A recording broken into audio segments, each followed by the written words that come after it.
하나님 말씀 요한일서 4장 12절로 13절까지 봉독해 드리겠습니다. 어느 때나 하나님을 본 사람이 없으되 만일 우리가 서로 사랑하면 하나님이 우리 안에 거하시고 그의 사랑이 우리 안에 온전히 이루어지느니라. 그의 성령을 우리에게 주심으로 우리가 그 안에 거하고 그가 우리 안에 거하시는 줄을 아느니라. 아멘. 기도하겠습니다. 하나님 아버지, 오늘도 하나님의 말씀을 전하고 듣습니다. 하나님 아버지, 이 말씀을 전하고 들을 때 성령 하나님께서 우리 모두의 깨달음의 은혜가 있게 하시고 말씀을 통하여 큰 은혜의 시간이 될 수 있도록 인도해 주시기를 원합니다. 예수님 이름으로 기도드리옵나이다. 아멘. 할렐루야. 오늘은 요한일서 4장 12절로 13절 말씀으로 성령을 받은 사람이라는 제목으로 하나님 말씀 전하겠습니다. 하나님을 믿는 사람이라면 아마 모든 사람이 하나님을 한 번쯤 뵙고 싶지 않겠습니까?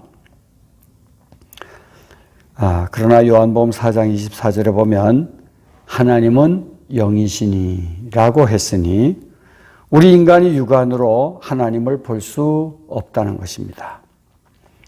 요한복음 14장 8절에 보면 예수님의 제자 중에 빌립이라고 하는 제자도 주여 아버지를 우리에게 보여주옵소서라고 했습니다. 아마 빌립도 하나님을 보고 싶었던 것 같습니다. 그때 예수님은 나를 본 자는 아버지를 보았거늘 이라고 대답하셨습니다. 우리가 장차 못자국과 창자국이 있는 예수님을 우리 눈으로 똑바로 보게 될 것입니다. 요한복음 1장 18절에 본래 하나님을 본 사람이 없으되 아버지 품속에 있는 독생하신 하나님이 나타내셨느니라 라고 했습니다.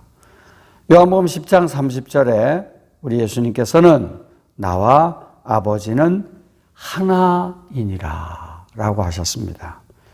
이 말은 예수님을 보면 곧 하나님을 본 것이라는 뜻입니다. 그러면 우리는 예수님이 보고 싶어집니다. 나 위에 십자가에 못 박혀 돌아가시고 부활하시고 승천하시고 하나님 보좌 우편에서 지금도 나를 위해 기도하고 계시고 우리에게 성령을 보내주신 그 예수님 우리 보고 싶지 않습니까? 그러나 우리는 멀지 않아 다시 오시는 예수님을 볼 것이고 그 예수님과 함께 영원히 함께 살게 될 줄로 믿습니다. 구약에서는 사람의 모양으로 나타나신 하나님이나 하나님의 사자를 본 사람들이 여러 명 등장하고 있습니다. 창세기 32장 30절에는 야곱은 사람처럼 나타나신 하나님을 보았고 그와 겨루어 씨름까지 한 기사가 나오고 있습니다. 사사기 13장 22절에는 마노아가 사람의 모습으로 나타나신 하나님을 본 기사가 나오고 있습니다. 그러나 온전히 하나님의 실체를 본 자는 아무도 없습니다. 출애굽기 33장 22절에 보면 내 얼굴을 보지 못하리니 나를 보고 살 자가 없음이니라 라고 말씀하셨습니다. 만일 하나님께서 타락한 인간에게 자신의 모습을 드러내신다면 아마 인간은 즉시 소멸되고 말 것입니다. 그러므로 하나님은 자신의 모습은 숨기시고 우리가 볼 수 있는 사람의 형태로 여러 차례 나타나서 하나님의 사람들을 만나 주시기도 하셨습니다. 창세기 18장에 보면 소돔과 고모라를 심판하시려고 하나님께서 아브라함에게 나타나실 때도 세 사람의 모습으로 나타나 심판을 예고했고, 19장에는 두 천사의 모양으로 롯에게 나타나셨고, 소돔과 고모라를 불로 심판하는 장면을 보여주고 있습니다. 오늘 본문 12절에 보면 어느 때나 하나님을 본 사람이 없으되, 하나님을 본 사람이 없으되 라고 했습니다. 왜 그럴까요? 하나님은 영이시기 때문입니다. 하나님 우리 인간처럼 육체를 가지신 분이 아니라 하나님은 영이시기 때문입니다. 또한 죄인이 하나님을 보면 살 수가 없기 때문에 직접 하나님의 모습을 보도록 허락하지 않으신 것입니다. 그러나 12절 하반절을 보면 우리가 서로 사랑하면 하나님이 우리 안에 거하시고 그의 사랑이 우리 안에 온전히 이루어진다라고 말씀하셨습니다. 예수님을 믿는 성도가 형제를 사랑하면 하나님이 그 안에 거하신다는 말씀입니다. 사람이 형제를 미워하고 질투하고 분쟁하면서 마음이 행복하고 편안해질 수는 없습니다. 형제를 미워하는데, 형제를 질투하는데, 형제와 분쟁하는데 어떻게 그 마음이 편안하겠습니까? 그러나 형제를 용서하고 사랑하고 도와주면 마음에 기쁨이 생기고 평안이 찾아옵니다. 하나님이 그 중심에 계시기 때문입니다. 오늘 본문 13절에 보면 그의 성령을 우리에게 주심으로 우리가 그 안에 거하고 그가 우리 안에 거하시는 줄을 아느니라 라고 했습니다. 여기 우리가 주님 안에 거하고 주님이 우리 안에 거하시는 것에는 조건이 있습니다. 그 조건이 뭡니까? 성령을 우리에게 주심으로, 성령을 우리에게 주심으로 라고 했습니다. 내가 주님 안에 거하고 싶다고 거하고 또 주님이 내 안에 거하기를 원한다고 거하시는 것이 아닙니다. 내 마음대로 주님 안에 거할 수도 있고 또 주님을 내 안에 거하게도 할 수 있고 한 것이 아닙니다. 다시 말하면 내가 원하면 내가 주님 안에 거할 수도 있고 주님도 내 안에 거할 수 있게 되는 것은 아니라는 말입니다. 이 모든 것을 내 마음대로 할 수도 있고 또 말 수도 있는 것이 아니라 성령을 우리에게 주심으로 이것이 가능하다는 것입니다. 고린도전서 12장 3절을 보면 성령으로 아니하고는 누구든지 예수를 주시라 할 수 없느니라 라고 했습니다. 성령으로 아니하고는 요한복음 16장 8절로 9절에 보면 죄를 깨달을 수도 없고 성령으로 아니하고는 예수를 구주로 영접할 수도 없고 또 예수를 나의 구주로 고백할 수도 없습니다. 강팍하고 완악한 마음에 성령 하나님께서 그 생각을 바꾸시고 마음의 문을 열어주실 때 우리는 주님을 중심에 영접할 수 있고 또 우리는 그 안에 거할 수 있는 것입니다. 로마서 9장 16절에 보면 그런즉 원하는 자로 말미암음도 아니요 다른 박질하는 자로 말미암음도 아니요 오직 긍휼히 여기시는 하나님으로 말미암음이니라 라고 했습니다. 이 말의 뜻은 무슨 뜻입니까? 인간의 의지와 행동이 아무리 필사적인 몸부림이 있다 해도 그 필사적인 의지와 행동이 구원을 좌우할 수는 없다는 것입니다. 하나님의 주권적인 선택이 모든 인간의 노력을 압도한다는 것입니다. 출애굽기 32장 31절로 33절에 보면 모세가 하나님이 주시는 십계명을 받으려고 산에 올라가 내려옴이 더딤을 보자 백성들은 자기들을 위한 신을 만들자라고 그들은 모든 사람들이 막 선동이 일어나게 되었습니다.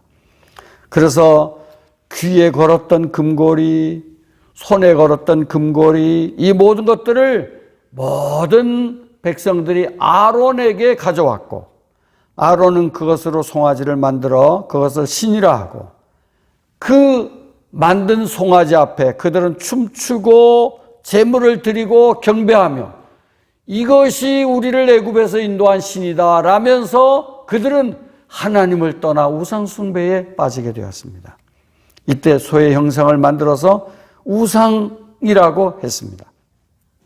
이때 하나님은 그 백성들에게 진노하셨고, 모세는 백성들의 죄를 용서해 달라고 결사적으로 기도했고, 자기 이름을 생명책에서 지워버려 달라고 필사적인 기도를 했지만 그 기도와 노력은 헛수고였습니다.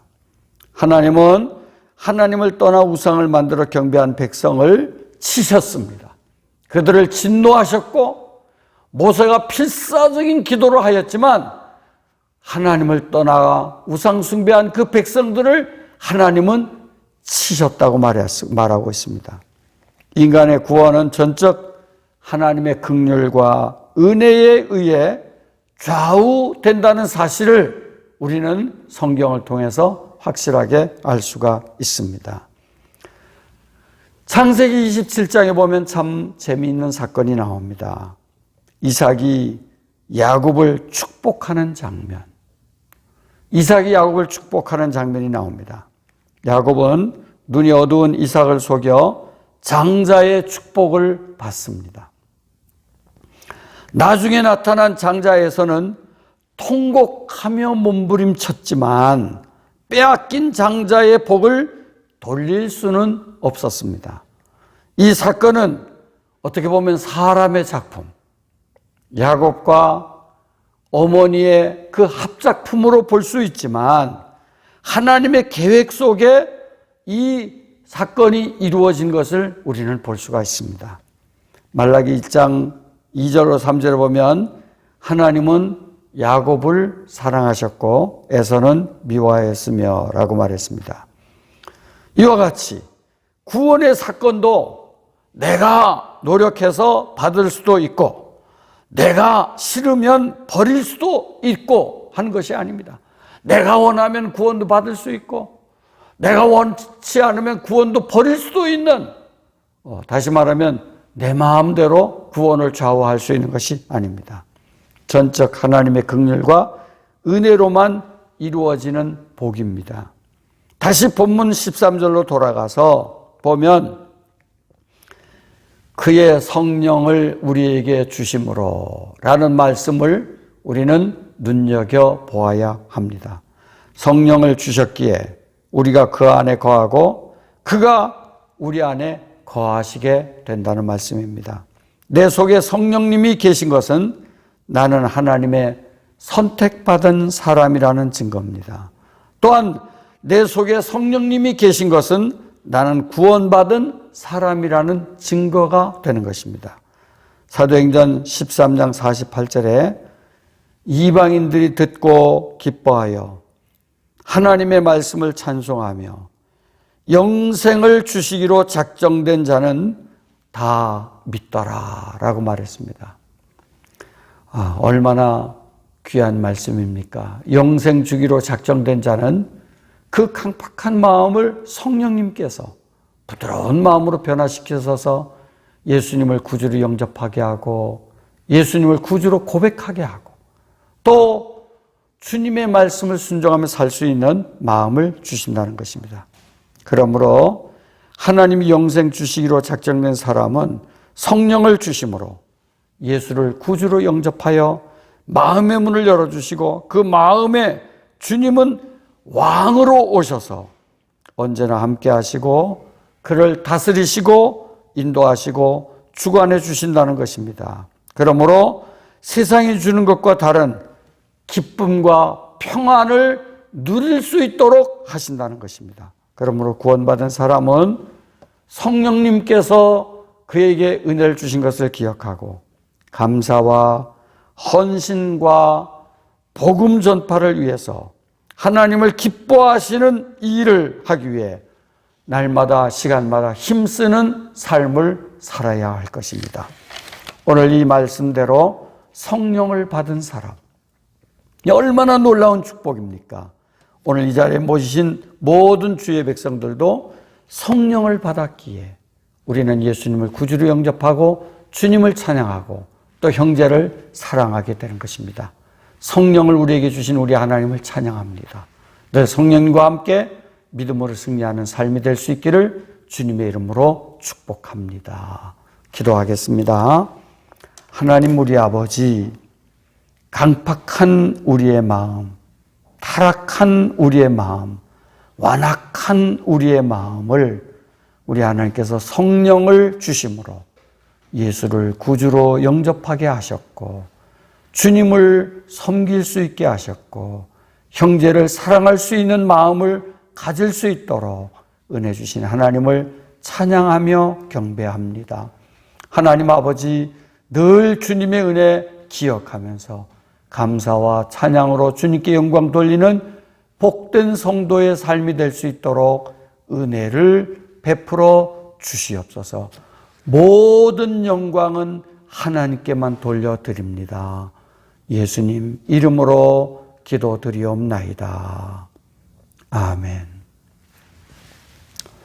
이제는 우리 주 예수 그리스도의 은혜와 우리 하나님 아버지의 풍성하신 사랑과 성령님의 감동 감화 교통인도 충만하심이 성령을 받음으로 예수를 구주로 영접하고 형제를 사랑하며 기쁨과 평강 속에 주님 앞에 헌신하며 충성하기를 다짐하는 주의 거룩한 백성들 머리머리 위에 세세 무궁토록 함께 있을지어다. 아멘.